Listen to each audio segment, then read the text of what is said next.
কেনা জ্যাম বা জেলি আর নয়, এবার শিশুদের প্রিয় খাবার জেলি বা জ্যাম বানিয়ে নিন নিজে হাতে। তাজা কমলা লেবুর জেলি বানিয়ে ফেলুন বাড়িতেই। কোনো রকম রাসায়নিক বা ক্ষতিকর জিনিস ব্যবহার না করেই সুস্বাদু জেলি বানাতে জেনে নিন এই রেসিপি। এই শীতের মৌসুমে সহজেই কম দামে মিষ্টি কমলা লেবু পাওয়া যায়।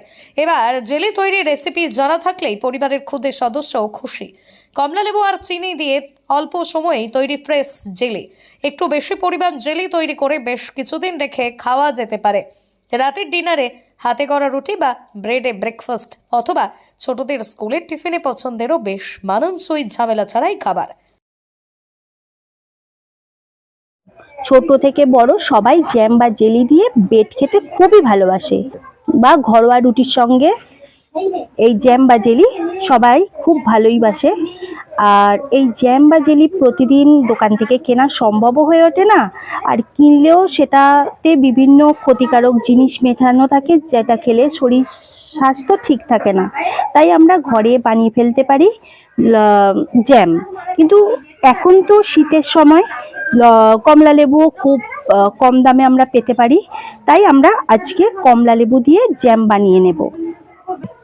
এর জন্য প্রয়োজনীয় জিনিস নিয়েছি শুধুমাত্র কমলা লেবু এবং চিনি। যেমন কম সময় তৈরি করা সম্ভব, তেমন একদম কম উপকরণ দিয়ে তৈরি কমলা লেবু আর চিনি দিয়ে তৈরি এই জ্যাম বা জেলি ছোটদের পাশাপাশি বড়দেরও বেশ পছন্দের হতে পারে। কোনো রকম কেমিক্যাল ছাড়া খাবার শরীরের পক্ষে উপকার। এরপর খোসা ছাড়িয়ে এক একটি কোয়া আলাদা করে কোয়া থেকে পাতলা আস্তরণ এবং দানা বাদ দিতে হবে। খেয়াল রাখতে হবে কোনোভাবেই দানা বা খোলা না যায়। এবার লেবু ভালো করে মেরে নিতে হবে। মিক্সারে মেরে নেওয়া যেতে পারে, তবে হাতে করলে স্বাদ বেশি ভালো হয়। এবার পাত্র গরম করে লেবু ঢেলে দিয়ে 5 থেকে 10 মিনিট নাড়াচাড়া করে ফুটিয়ে নিন। যদি জেলির মতো একটু রং বাড়াতে চান, তাহলে লেবুর খোসার অরেঞ্জ অংশ তুলে মিহি করে দেওয়া যেতে পারে।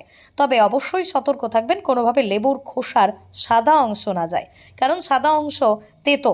ফুট ধরতে শুরু করলে মিষ্টি লেবুর ক্ষেত্রে প্রায় লেবুর অর্ধেক পরিমাণ চিনি, আর মিষ্টি কম হলে চিনির পরিমাণ বাড়াতে হবে। প্রথমে আমরা কমলা লেবুগুলোকে ছাড়িয়ে নেব। ছাড়িয়ে নেওয়ার পর কমলা লেবুর শাঁসগুলো বার করে নেব। সেই যে পাতলা আবরণটা থাকে, দেখতে হবে সেই আবরণটা যেন না থাকে, এবং তাতে কোনো দানা না থাকে। দানাগুলো থাকলেই জ্যামটা তেতো হয়ে যেতে পারে। চামচ বা হাত দিয়ে ভালো করে মেরে নেব। এটা মিক্সার মেশিনেও করা যায়, কিন্তু এটা মিক্সার মেশিনের থেকে হাতে দিয়ে বা চামচ দিয়ে করলে খুব ভালো হয়। পুরি মিহি হলে এটা টেস্টটা ভালো লাগবে না। চিনি দেওয়ার পর ভালো করে নেড়ে যতক্ষণ চিনি গলে না যায় ততক্ষণ কড়াইতে রেখে তারপর নামিয়ে নিন। জেলি ঠান্ডা হলে কাঁচের ঢাকনাযুক্ত পাত্র বা যে কোনো পাত্রে ঢেলে নিন। এই জেলির বেশ কিছুদিন রেখে খাওয়া যেতে পারে। একদম ফ্রেশ, কোনো রকম কেমিক্যাল ছাড়াই, একদম ঘরোয়া উপায় অরেঞ্জ জেলি, যা শিশুদের প্রতিদিনের খাবারের তালিকায় রাখা যেতে পারে নির্ভয়ে।